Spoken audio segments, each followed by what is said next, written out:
بسم اللہ الرحمن الرحیم۔ السلام علیکم ورحمۃ اللہ وبرکاتہ۔ Islamic library studio YouTube channel پہ آج ہم سفر رمضان کی 15ویں نشست کا آغاز کریں گے۔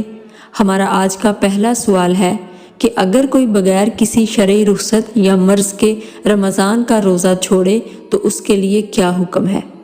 رمضان المبارک وہ مہینہ ہے جس میں اللہ رب العزت کی خاص رحمتیں اور برکتیں نازل ہوتی ہیں، دعاؤں کو شرف قبولیت ملتا ہے۔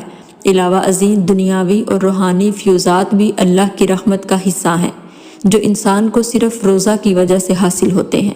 وہ شخص بد نصیب ہے جو بغیر کسی شرعی رخصت یا مرض کے روزہ چھوڑ کر اس کی رحمت سے محروم ہو جائے۔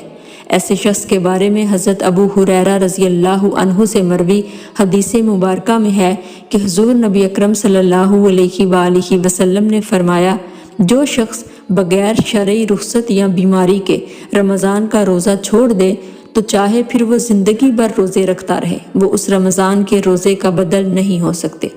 فقہا کے نزدیک جس نے روزہ کی حالت میں جان بوجھ کر کھا پی لیا اس پر قضا اور کفارہ دونوں واجب ہیں۔ سوال نمبر 2 ہے کہ شرع کی روح سے حالت بیماری میں روزہ توڑنے کا کیا حکم ہے؟ شرع کی روح سے ایسی بیماری جس سے جان جانے یا مرض کے بڑھنے یا دیر سے رخصت ہونے کا اندیشہ ہو تو اس صورت میں روزہ توڑ دینا لازم ہے، جبکہ تندرست ہونے کی صورت میں روزہ کی قضا واجب ہوگی۔ قرآن حکیم میں اللہ تعالیٰ نے ارشاد فرمایا، فمن شاہد منکم الشہر فلیصمہ ومن کان مریضا او علی سفر فعدۃ من ایام اخر یرید اللہ بکم الیسر ولا یرید بکم العسر ولتکملوا العدۃ ولتکبروا اللہ علی ما ہداکم ولعلکم تشکرون۔